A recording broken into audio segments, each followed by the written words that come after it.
on our YouTube, the library's YouTube channel. And so I want to welcome everybody to the topic of Brexit and the European Union and introduce our speaker for this evening, Dr. Randall Newnham from Penn State Berks. Before he takes it away, I would like to remind everybody that next week there is no Great Decisions program. The next one will be on March 22nd. Also, on behalf of the World Affairs Council of Reading, I would like to remind you that if you're not a member yet, you should consider joining them. They're the ones who bring us the Great Decisions program every year. And the mission is to connect people, to engage minds, and to expand thinking. And I certainly think that that's what this series of programs does. So without further ado, I'll turn it over to Dr. Newnham, who is with Penn State Berks, and it's all yours. Thanks, Anne. Since you mentioned World Affairs Council, I think I'll take the opportunity to give a quick plug for their upcoming March meetings. I hope some of you get their newsletter, but next Wednesday, the 17th, Wednesday the 17th, as one of our 12 noon talks, we have The Role of U.S. Diplomats by Nick Kralev, who directs the Washington International Diplomatic Academy. So talking about diplomats, that's Wednesday the 17th. And then the other one we have this month is going to be the 31st of March, also a Wednesday, also 12 noon, Ambassador Charles Ray, who has served in Africa and Cambodia and several other interesting locations. He's going to be giving a talk on, does Africa matter to the U.S.? And both of those, of course, are these nice free World Affairs Council webinars that they've been doing. So, maybe look on the World Affairs Council of Reading website and see about that, and hope you'll be able to join us for some of those. Good. I see. Meanwhile, we gained a couple of folks, which is good. Welcome. We're getting a few more in there. So as Anne said, I'm Dr. Randall Newnham. I teach over at Penn State Berks, where Terry Spiker is one of my colleagues. So anyway, I'm pointing to where he is on my screen. I don't know if that's where he is on your screen. And I know I've been doing one of the World Affairs Council Great Decisions talks for Wyomissing Public Library for some time. So sorry, I'm not in the lovely library with you all, but we will make do. And I guess we don't have our standard videos this year either, but obviously I hope everybody got a chance to read the nice article on Brexit and its effects from the preparation booklet that you all got.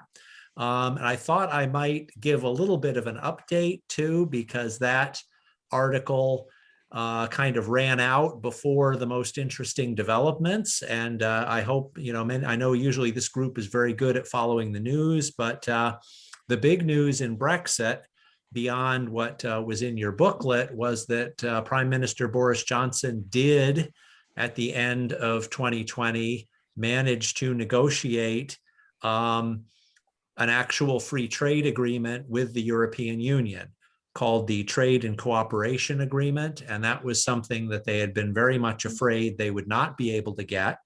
A lot of people were afraid that they would just kind of hit the Brexit cliff, and all of a sudden there'd be no trade at all between Europe and the EU, or high tariffs would be imposed, and trade would just really dramatically drop off very suddenly. A real disaster would take place. But at the last minute, with a deadline looming, they did manage to get that trade and cooperation agreement set. So basic free trade in goods, especially in physical items, was assured. So that helped. I just was in a really interesting webinar with some experts from London a few weeks ago, and they said that the projections for the British economy and for things like exports to and from the European Union were really dire if they had not gotten that agreement. So by getting that agreement, they kind of only fell off a little cliff. But still, it's been some pretty big issues. So kind of several big areas we can talk about.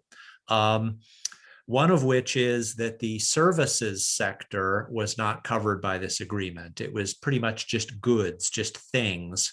And in today's economy, services are such a big deal. And especially for England, for London, money is a big deal.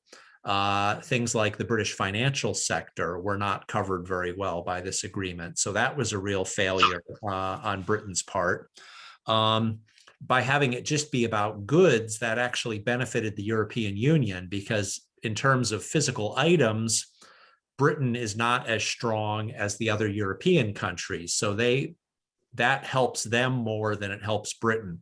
But also there have still been a lot of problems with the physical items, with the regular trade, because yes, there's no tariffs, which means you're not paying some kind of a high tax in order to send things into Britain or into the European Union, but still there's all kinds of other regulations that apply to outside of European Union trade, which now do apply to Britain. So just to give you kind of some funny examples, one of them is that outside farm products, very hard to import into the EU. So truck drivers coming over from Britain have been stopped going into the EU because of their sandwiches. Because if you're bringing in a meat sandwich from Britain, that's illegal because you're bringing in outside of EU meat. So they will confiscate your lunch, and worse, hold up your truck while they're searching for a sandwich. So the lesson is, I guess, bring in peanut butter or something. But that's just a tiny example of a ton of things that have turned out to make it rather hard to do trade. Things like the fact that even though there's not tariffs imposed, they still have to fill in a mountain of paperwork for every shipment into the EU. They never had to think about. One of the things they used to do very casually was they would have a truck full of 500 different kinds of items going into the EU, because why not? We'll have shellfish and other kinds of food and wool and electronics and whatever. We'll just shove it all in there. And now the British are realizing, oh my God, you can't do that, because every one of those things requires separate forms and separate details. So it has made the shipping enormously much harder, caused a lot of delays. So things have been happening, for example, like if you're trying to send fresh seafood into the European Union, it rots by the time it gets there because it's like a 5-day delay. A lot of small and medium-sized British companies have just said, the hell with it. We're not going to trade with the European Union anymore. And that has been a big loss.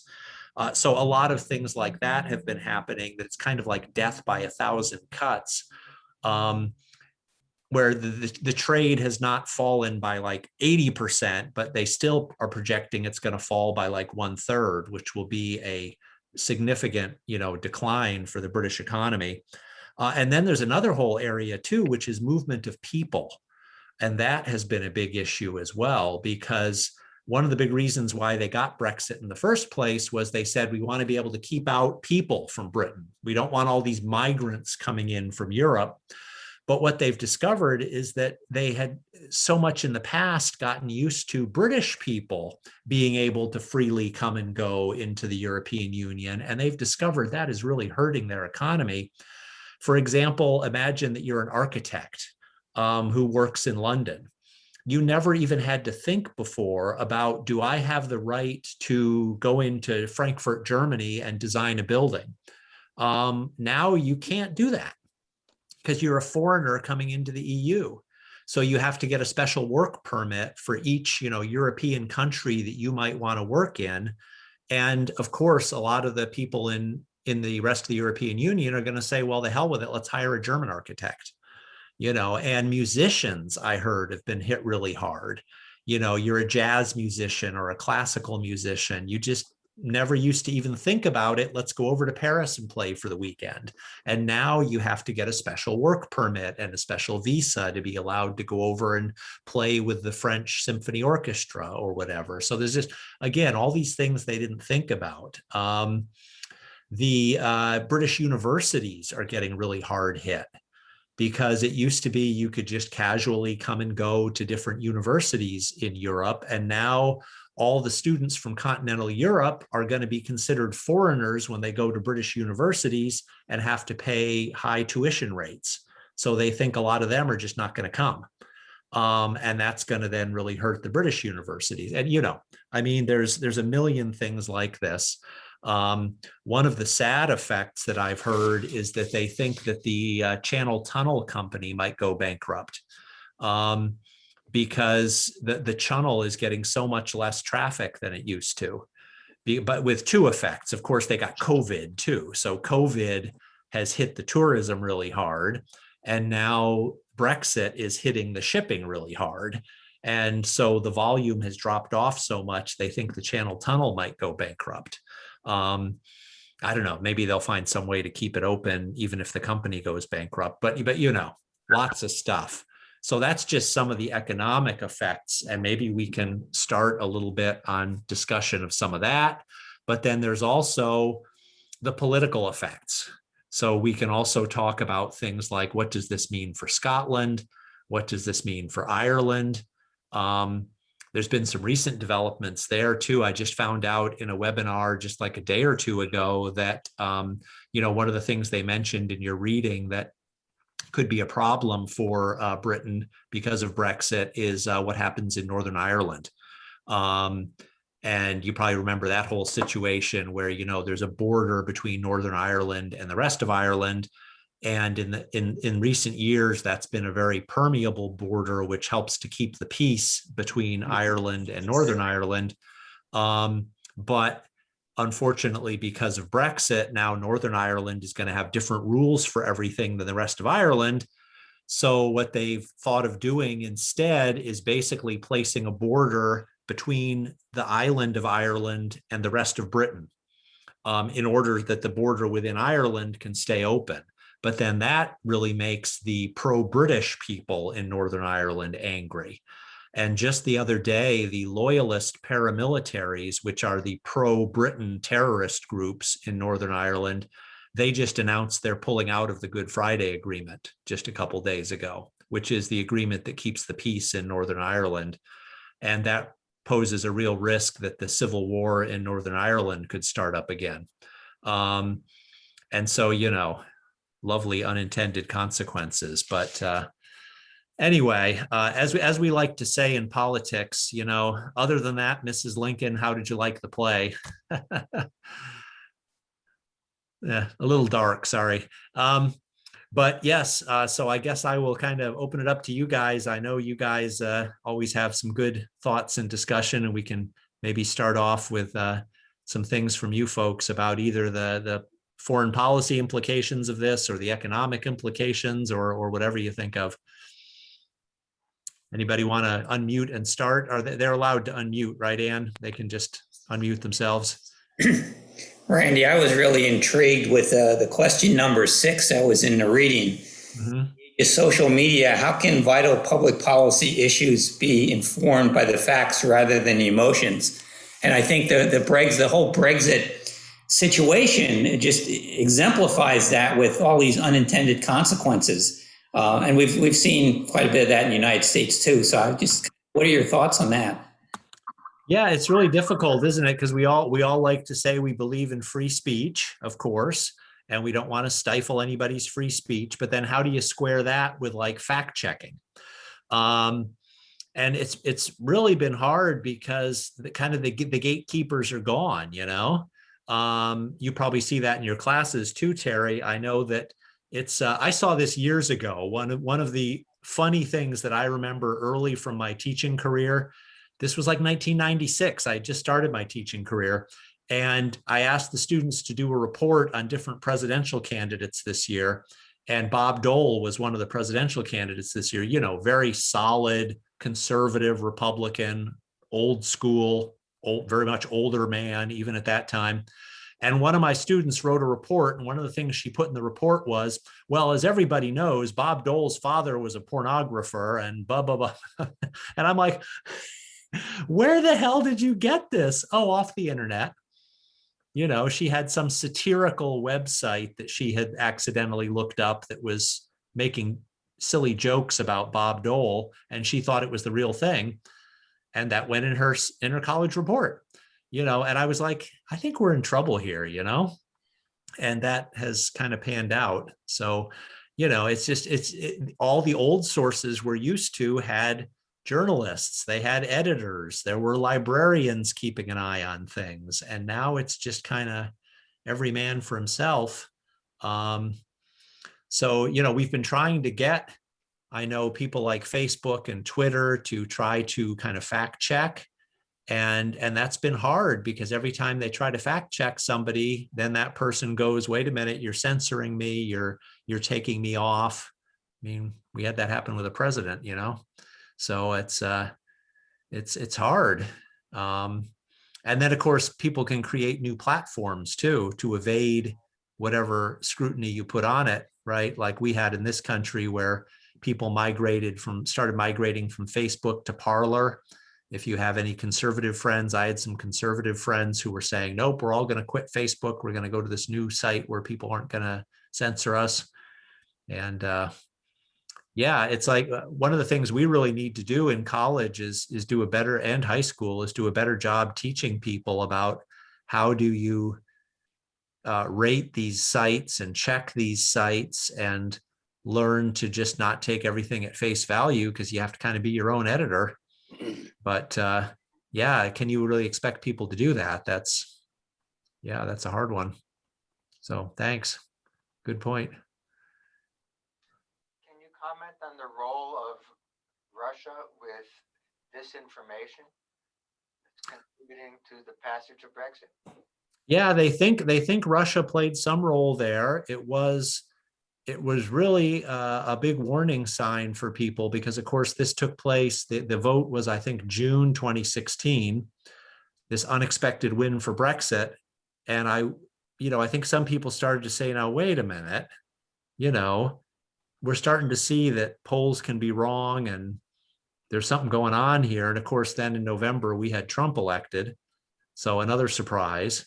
But, the Russians very clearly wanted Brexit to win, because they wanted the European Union to be weakened and divided. And I don't know how much has come out to really show where the information came from, because the British government, I think, hasn't been super interested in finding out, which is a little reminiscent of our government in the previous administration, because they were concerned that if it came out that there had been significant Russian interference, that would make them look bad. So I think Boris Johnson is not all that interested in finding out. So I think there has been some investigation of that, but I don't know if it's been as investigated as carefully as, we had the whole Mueller report and special prosecutors. And but yeah, it's a problem. I guess been a good few years for President Putin, it seems, huh? In some ways. Yeah. I have a question about Scotland. What does Brexit mean? What does it do for the whole Scottish independent movement? Yeah, it's a tough one, because the first instinct, and I think your reading implied this too, is, wow, this will really make Scotland want to leave. Yeah. Because why not leave? Because Britain has really screwed us here. Scotland didn't want to leave the European Union, but now they have to, because the English voted to leave. So Scotland gets overruled, even though they voted to remain. But it actually creates a new problem economically for them, which they're still grappling with, which is in the previous vote, in 2014, they narrowly voted to stay in Great Britain, but the economic consequences of them leaving Great Britain would not have been so bad at that point, because Britain was still in the European Union. Yeah. So they would have just gone from being part of Britain within the European Union to not being part of Britain within the European Union and being a separate little country, but you're all still in the European Union. So the border with Britain would have remained open. There would have been no question about different trade rules or that kind of thing. But now, if they leave Britain, especially if they want to get back into the European Union, if they're able to do that, then all of a sudden the Scottish-English border becomes like a wall, because England will have now rather different rules for everything, and customs checks and all those impediments now right between Scotland and England. And, so much of Scotland is dependent on England because they're the same country, and Scotland is pretty small. So they don't make a lot of their own stuff. And so I think there's a concern that if we declare independence now, that will really hurt the Scottish economy. Not to mention, of course, I guess they're not really sure about how that would work, because now they're out. As part of Great Britain, they're out. So now they would definitely have to rejoin, go through some kind of rejoining process to the EU, and what might be involved there. What would the EU demand? And it wouldn't be a quick or automatic thing. It could take them years to figure out how they would rejoin the EU. And meanwhile, they've got this big problem with the border with England. There's actually another problem too that is you guys maybe don't know about, but just been in the news lately, if you follow the news, which is really bad timing for the Scottish National Party. Their former leader just got embroiled in the big sex scandal. So just when they want to appear all strong and unified and get ready to maybe try to break away from England, they have like their former leader fighting against their current leader over this issue. So I think some of the people in that party are concerned that it won't be too easy for them to push ahead with independence for their own problems and for that other reason. But and also of course, Boris Johnson does not seem at all inclined to let them have another referendum, which I guess the referendums are not very common in Britain, and they don't really come from the bottom up. In the United States, sometimes you can get a referendum by like signing a lot of petitions or something. In Britain, it's on the rare occasions they've had one, it's been the government saying we will call a referendum, which is how they got the Brexit referendum. And kind of like now that Boris Johnson has the results he likes, which is Brexit won and Scottish independence lost, Boris Johnson is like, yep, no more referendums, thanks, we're good. Even if the people say they want one. So, Randy, can I say something? Yes, Andy. Yeah, let me make a personal comment. I've been traveling to the UK, which the Brits consider them, and of course Scotland, despite they didn't approve the referendum, since 1969. And the last 10 or 12 years, I've been going over there every year. I have friends in London, and some of them moved to Wales. There's 3 brothers that I met when I was in Australia.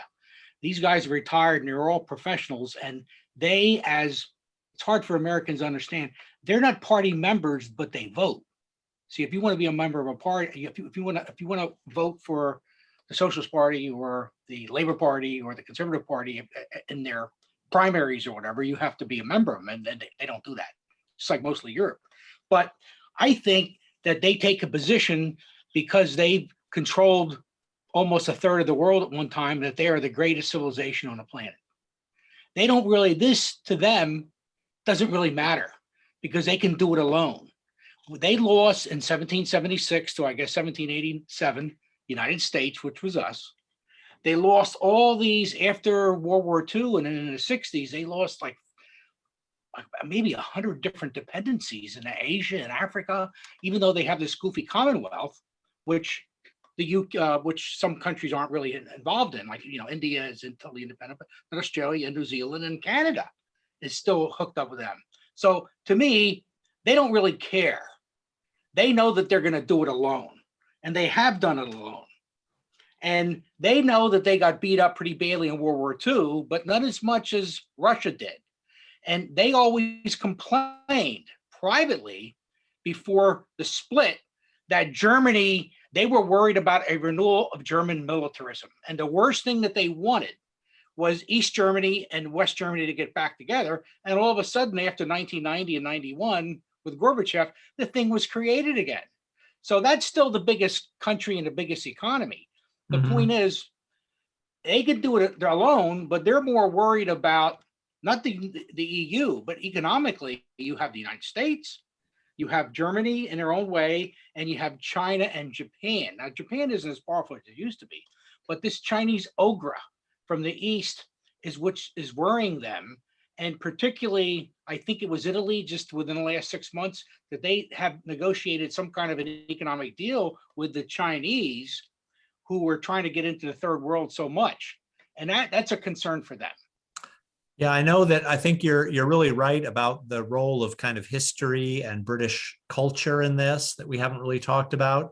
One of the most effective posters that they mentioned this in your reading, and I actually looked the poster up. One of the effective posters from the Brexit campaign was just a picture of Angela Merkel, you know, who most people see as a pretty harmless leader.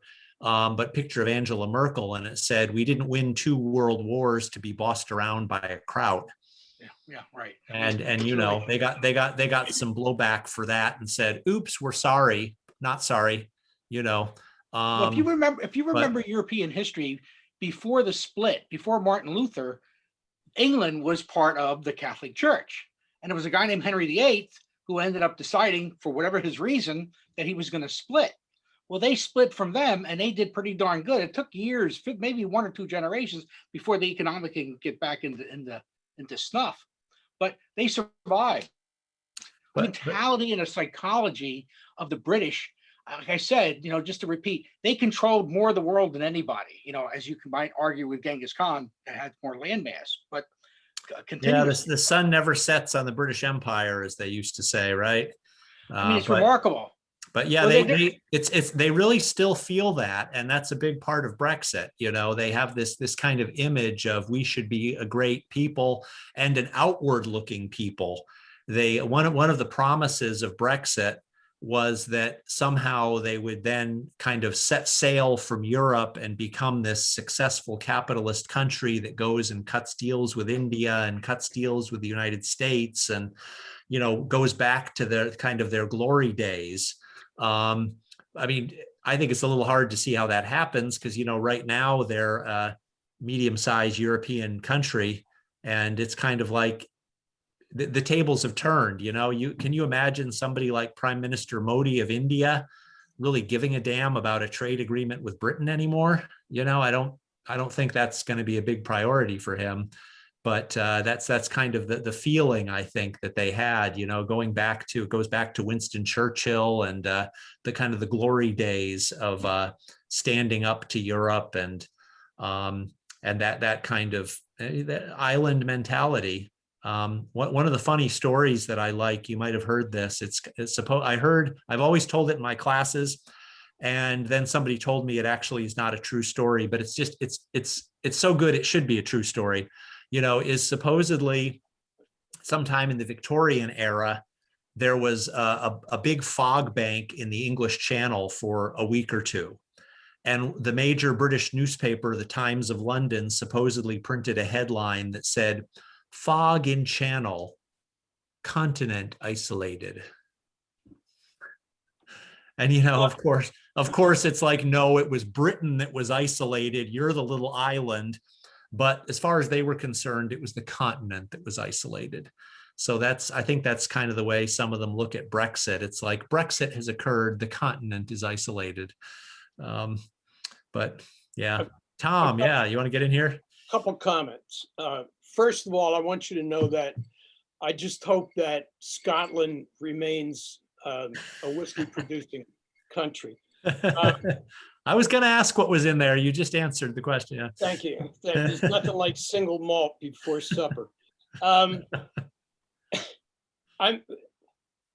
from your previous, I have another thought, but from your previous discussion there, in terms of the economy of England versus the EU and the rest of the world, do we think that New Jersey could leave the United States and make it on their own the way Britain was in the 1700s. And I don't think so, but my opinion. I did a little homework. I also do a lot of traveling back and forth between the States and England and Wales and Scotland. And I have a couple friends. And what I did is I posed the question to them that we were meeting tonight and was curious to know what their opinions were concerning Brexit. The one guy is a retired lieutenant commander, British Navy, fought in the Falklands. And his opinion, and I'm sorry, but I'm going to read it. As for Brexit, I am a supporter, not wanting to progress towards a federal Europe and subject to a non-democratically appointed Brussels administration. The original European Iron and Steel Federation and the Common Market were fine, but not the Euro and not a European Defense Force and not Germany and France pulling the strings. With France being entirely flexible with what laws they accept or ignore, whilst the Brit Parliament follows to the letter and is disadvantaged. Plus, of course, Greece and Turkey and Italy have economies that have threatened to cost all members a lot of money. French are being total tossers of the fishing, of course, but we'll get there. My response to him was, geez, yeah, maybe some of those European fellas and ladies are pulling strings, but didn't the Brits, especially the English, like to pull strings, and don't they continue to like to pull strings? His response, Brexit, well, I guess islanders don't like being told what to do by neighbors with differing psyches. And of course, all the European nations have been beaten up and taken over by the Republicanized over the years, plus live in a landmass which has logical connection. It's the UK that has left, not just England. Whilst I accept that the devolution nations of Scotland and Wales enjoy a degree of self-regulation, it's the UK that will stand commercially, not against, but in better balanced relations with the EU. Amen. Second opinion, 35-year-old attorney who currently is the main fundraiser for Cardiff University. Brexit and devolution is anyone's guess and probably best discussed over a whiskey when you're next in town. The UK of old is definitely at a very poignant moment in terms of future make-up elections in the coming months across the four nations, so that will have a big say as to how things progress. What is clear, though, is that with unity comes power. So two very differing opinions, one from a 70-year-old and one from about a 35-year-old. I found it interesting. I can't wait to go have some whiskey with him and batter it out with him. It will be a lot of fun. Yeah, you actually raised a really good point there too, which is, again, you guys keep coming up with good points that I hadn't mentioned. And the age thing is a big thing. Yes. Because the younger generation, you know, the 20s and 30s, but the younger more so, has just become more used to thinking of Europe as a unit. And clearly, you know, I think your 70-year-old correspondent is very much still thinking in terms of, you know, the nation, the different nations, and, you know, the French are like this and the Germans are like that. And maybe that's true to some extent, but the younger people have just gotten used to a more European outlook. For example, a very successful program for years in the EU was the Erasmus program, where people in different European universities could very freely go to take courses at another university. And it just became a standard thing for a lot of young British college students to go and take a semester or two in Bologna or Frankfurt or whatever, often meeting a boyfriend or girlfriend there, maybe ending up getting married there. and it just really changes the outlook. I mean, one family that I know, I need to get in touch with them and see how they're reacting to all this. They're not British, but it's just a kind of a new Europe thing. This was a family that I met about 15 years ago when I was on sabbatical over in Germany.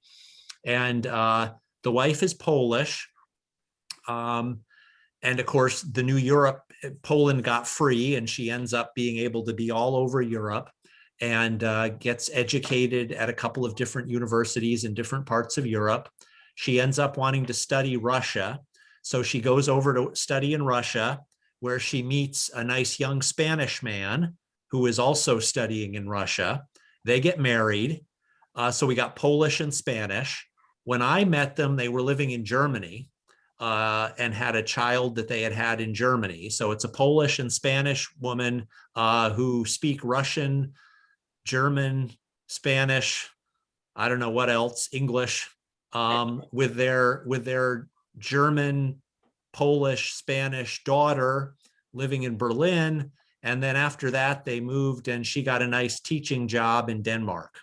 So, it's, what country are they anymore?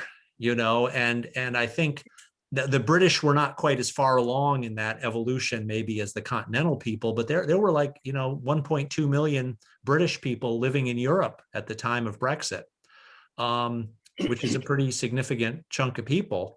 And by the way, I don't think they were allowed to vote in the Brexit referendum because there was some rule that if you had been out of Britain for more than a certain number of years, 5 years or something, you were no longer eligible to vote in this referendum. And that kind of queered the results a little bit, because you would expect that those people would have pretty definitely voted for Remain because they were living Remain.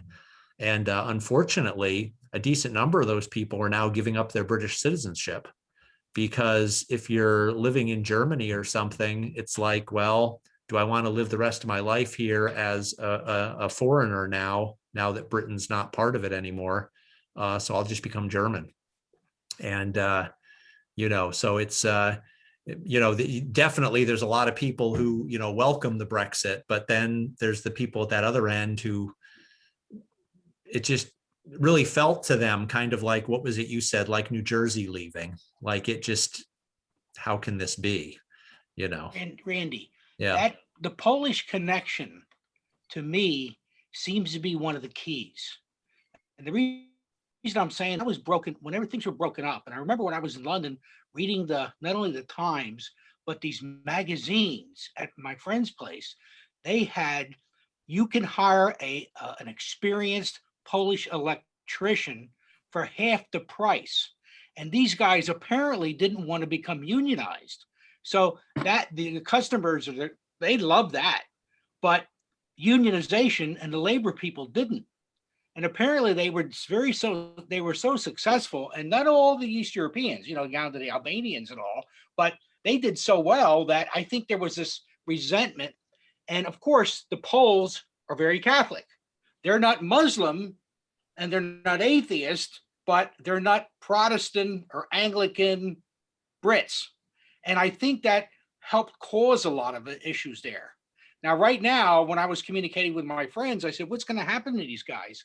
And I guess some of them did get citizenship, but they're basically aren't good.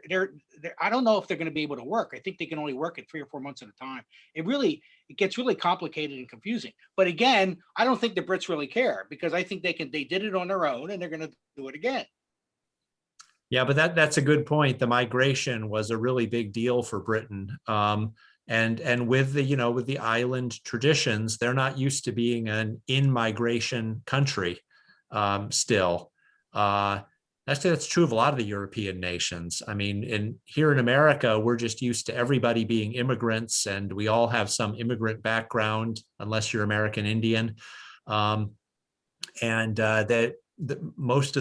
of Europeans just don't think like that. They expect a more kind of homogenous society. And I know in Britain, they had some minorities. They have a few people from like the West Indies that maybe came over years ago, but not, significant minorities. And the British government actually allowed people from Poland to come over because they thought it would be good for the economy. And so they ended up getting a flood of a couple of million people from Poland after the Iron Curtain fell. And you're right, I think that was one of the first kind of big shocks that made people say, wait a minute, we're getting all these immigrants. And then the other big one was 2015. As you all remember, that was the year of all the people coming in from Syria, and just these images of just these hordes of people coming. And they mentioned, another thing they mentioned in the article that you guys read was a very successful billboard campaign by Nigel Farage, this anti-EU guy, where he had just a big billboard with just hordes of immigrants coming, pictures from that 2015 exodus, even though most of those people never made it to Britain. But that was the feeling, was that if we don't break away from the EU, that we're just going to end up with hordes of people from North Africa and Middle East coming in, and how without our sovereignty, how can we stop that? So, that played a role, I think, too. Tom, you had something too? Let's not forget that going back to World War I, the overwhelming majority of soldiers that fought for Britain were from the UK, but not from England. Let's not forget also that as an empire, they had places all over the world where, after World War I, they had massive immigration from Pakistan, India, Northern Africa, which were all their people. And I can remember being in England in the 70s, where it was pretty much lily white, although you would find a lot of Indian and Pakistani restaurant. I was over 2 years ago. They're everywhere. So it's not a new influx. I think it was a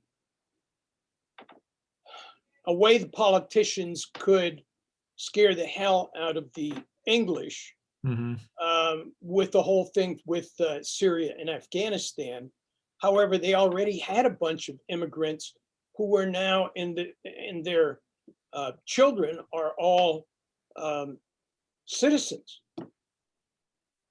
But yeah, it's a hard one for Britain, because you remember, we were talking about how much kind of part of the British impulse is, oh, wouldn't it be great to have the old empire back?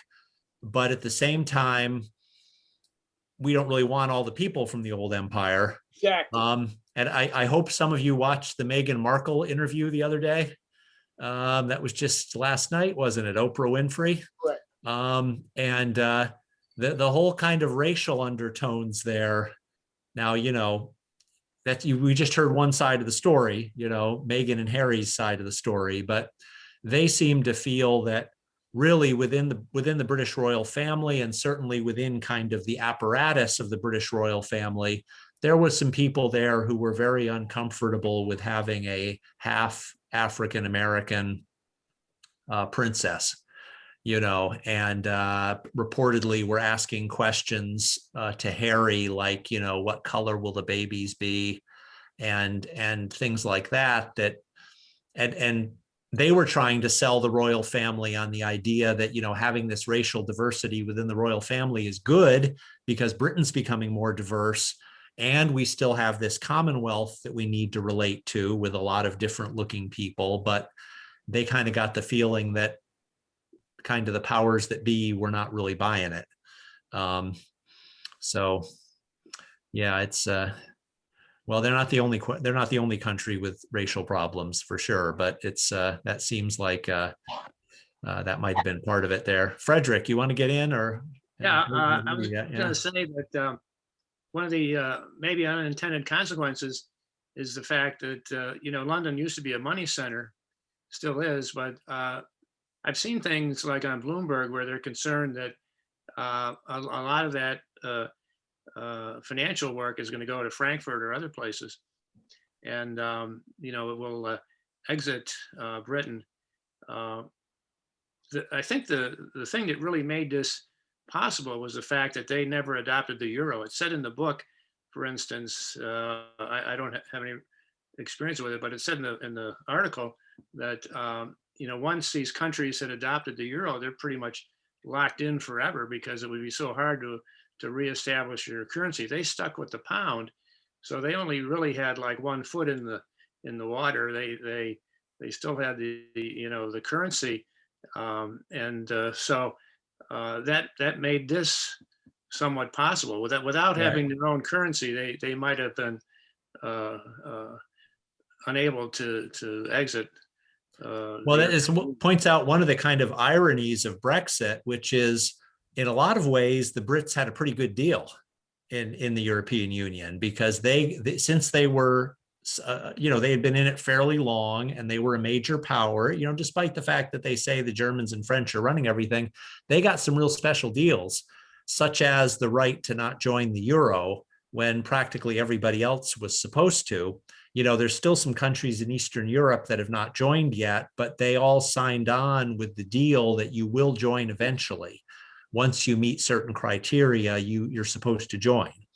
And it was only, I think, the British and Denmark that got like you were in already before we made the agreement, so we'll let you continue to keep your currency. So they got to keep their currency.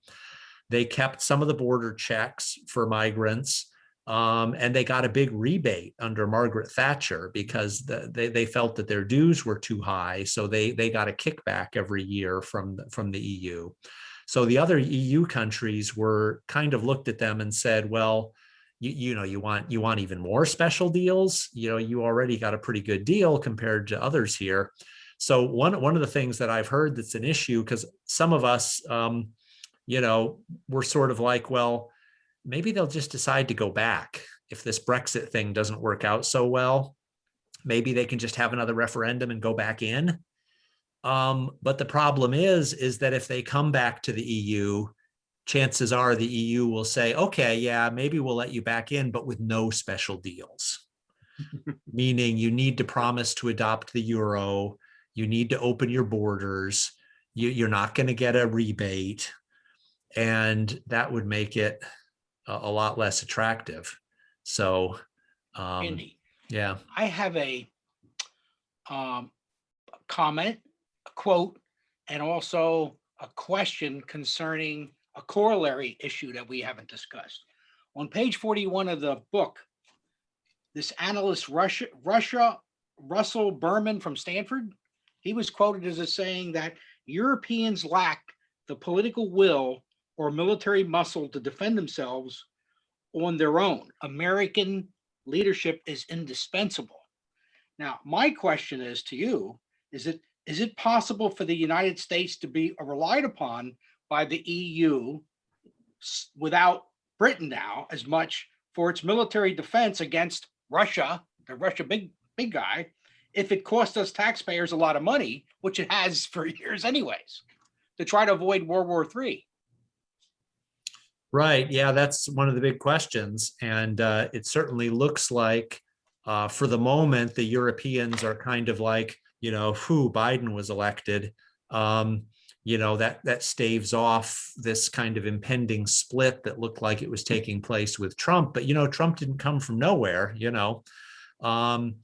There is, I think, the feeling in some Americans that, well, the Cold War is long over, Russia's kind of a pain in the butt, but are they really the, existential threat that they were back in the days that we remember? I shouldn't say we, but looking at you, Andy, you look like you might remember the Cold War.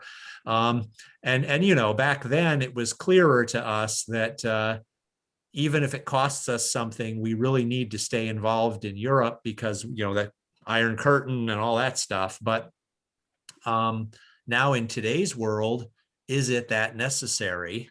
If the threat's not that big, then maybe we don't need to be putting as much effort in there. And of course, there's other parts of the world to think about. I mean, even under Obama, they announced a pivot to Asia because they said, well, okay, there's still some issues in Europe, but wow, America really needs to be concerned about China now.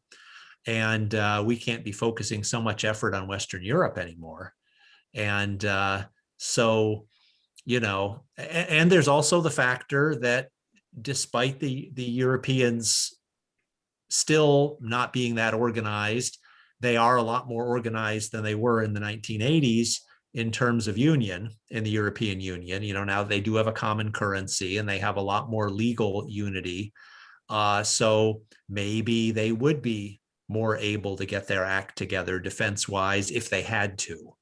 I don't know. There's kind of one school of thought that says it's a little bit like kicking a teenager out of the nest, like you got to kind of let them fly.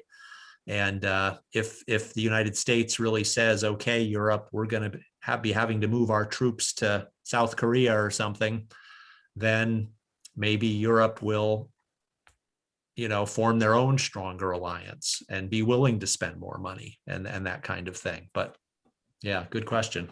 Can I ask a question that tags onto that, I think, is how does NATO affected by Brexit? Good question. And hopefully, well, it is somewhat more the European Union defense, though, because one of the arguments, well, see, first of all, there, as I think there was a map in your reading, there are some countries already that are not members of the EU that are members of NATO, like Turkey. Mm-hmm. So it's possible to be a member of NATO without being a member of the EU. That just moves one country from one category to the other, but they're still members of NATO, and NATO is set. And also, of course, there's EU countries that are not members of NATO. So it shouldn't change NATO itself that much. One of the concerns that people put forward for why we should not be supporting Brexit, though, is that the British, have this reputation for being very pro-American, the special relationship.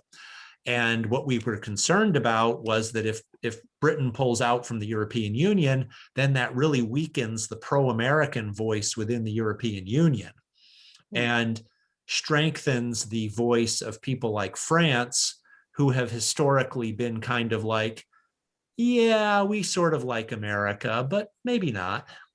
Just to kind of make a comparison for those of you who are pet people, the British are like America's dog. The French are like America's cat. It's kind of like, maybe she'll sit on your lap, maybe she won't.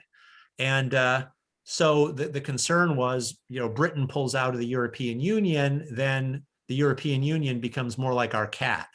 Like they'll align with us when they want to, maybe they won't align with us when they want to. And there was concern that could be a bad thing.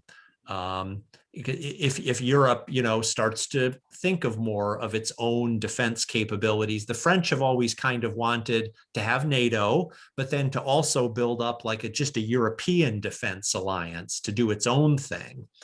And the British were always like, no, NATO, we should stick with NATO.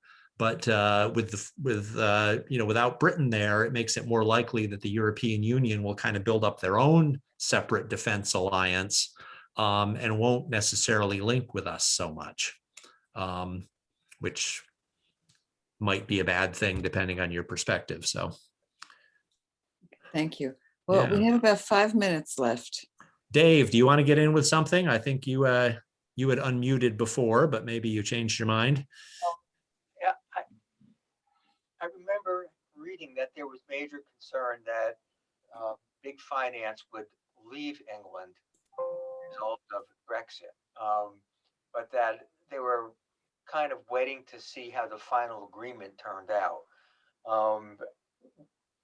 What does the final agreement do with regards to big finance?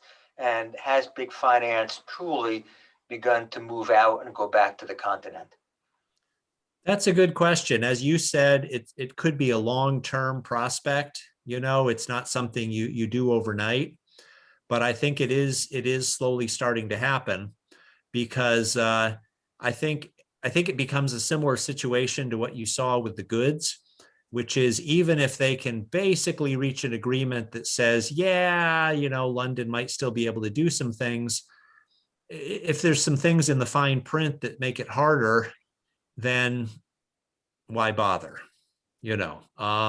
And of course, you've also got the European financial centers really circling like sharks because they're all eager to get the business and they're all eager to get the jobs. So I'm sure they're already placing ads in the American trade publications saying, you know, come to sunny Amsterdam for your headquarters instead. I mean, like I said, it won't be instant. I mean, Britain still has some advantages. One of the big ones being language.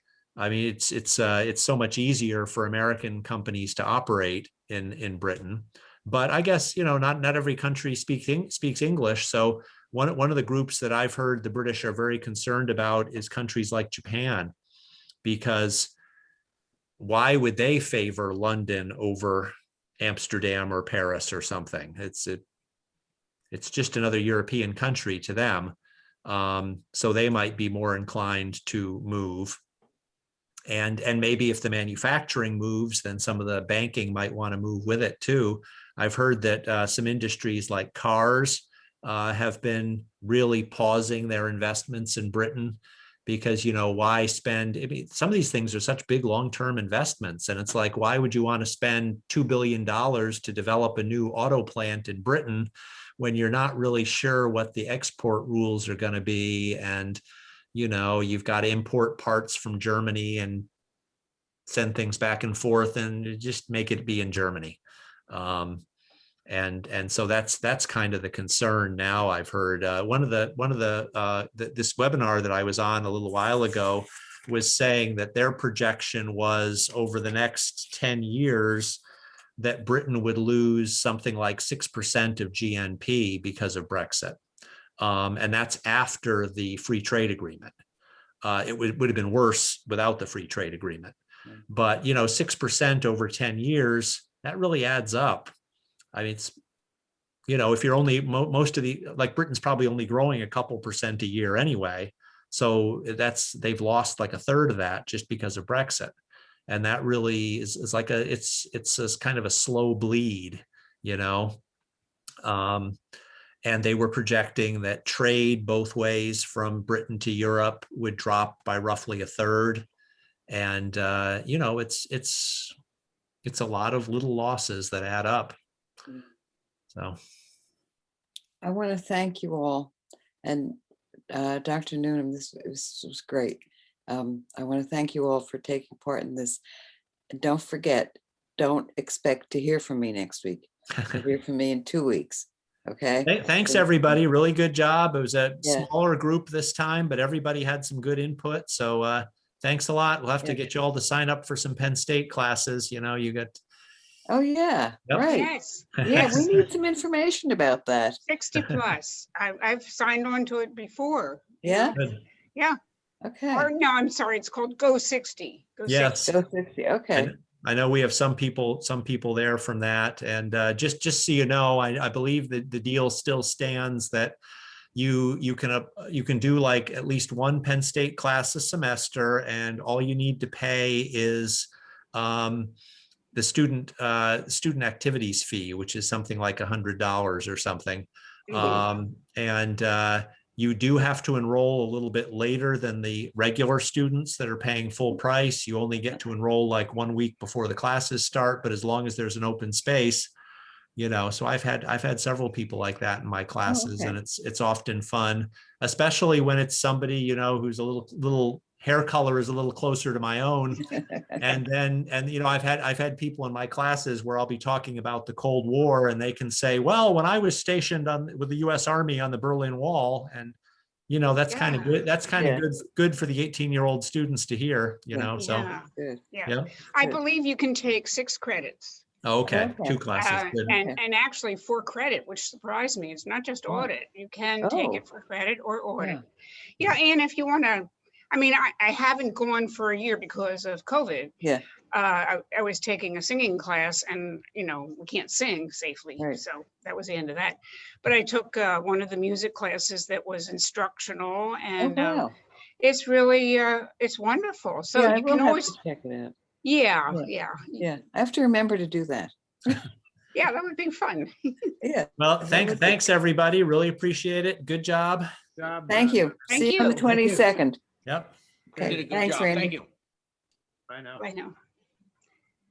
So we don't have it next week? I'm done. Scope. Oh, wait a minute, I have to stop stop the recording? Wait a minute, yeah. Okay, yeah. And